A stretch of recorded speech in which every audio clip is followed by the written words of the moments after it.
So people are recognizing that they must come together. My old friends in the leftist peace movement are unlikely to be able to succeed by themselves. And my supporters in the Libertarian Constitution parties and the militias are unable to succeed by themselves. It takes us coming together, and so that's what we must do. Now I'd like to talk a little bit about impeachment. It's in everybody's thoughts. Some are saying that oh, it's too late, don't worry about it, and just, it'll be over pretty soon. Costs too much money, it'll slow the government down, which I think would be a good thing. I think there are some overwhelming reasons for wanting impeachment. Now, if we leave the Democratic Congress to its own devices, they're not going to do it. I think that the Democratic Party leadership has made a calculated political decision that if they can possibly keep George W. Bush and Dick Cheney in office until November 2008, the Democrats will sweep the election. And they could be right. But there are more important things than partisan politics. We have to recognize that there's a year and a half left for this fascist cabal in our country to do more of their evil. Left to their own devices, I think they would manufacture another false flag attack, blame it on Iran as an excuse for a nuclear attack on Iran, which I believe would finish off the United States of America as we know it. So we're trying to deter that. Impeachment would help greatly because if Cheney and Bush are under impeachment, the military are unlikely to follow orders to carry out a nuclear attack on Iran.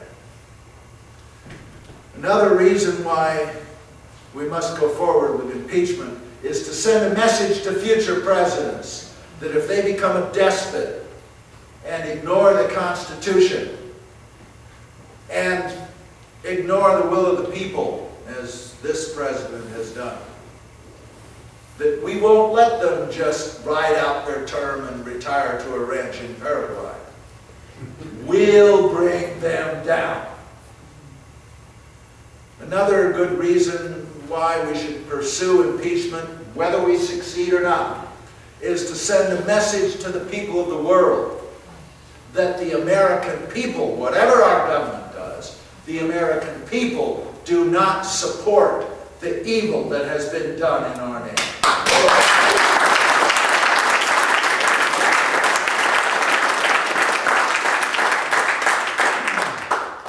Now later on, during the question and answer period, Anthony's going to have something to say about some means of bringing impeachment about. What I want to do is to give you a positive vision of a post-impeachment future. To give you a glimpse of what could be as an incentive to move in that direction. Now, I had hoped to be able to address you tonight as Congressman Bob Bowman. That didn't happen. I did win my Democratic primary over a middle-of-the-road, mainstream Democrat named John Kennedy. But I lost the general election to a 7-term incumbent Republican congressman and his Diebold touchscreen voting machines. By the way, that 7-term incumbent congressman originally ran on term limits. So much campaign promises. Well, since I can't address you as Congressman Bob Bowman, I've decided to address you as President Bob Bowman. I'm going to ask you to pretend that I am addressing you as President of the United States and giving my State of the Union address shortly after my inauguration. Your role is to play members of Congress, the Supreme Court, the Joint Chiefs of Staff, the Cabinet, various visiting dignitaries.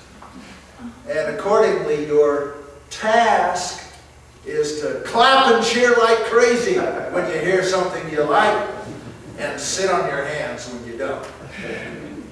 The purpose of this, as is always the case in these events, is to let the American people watching on television know what they're supposed to believe.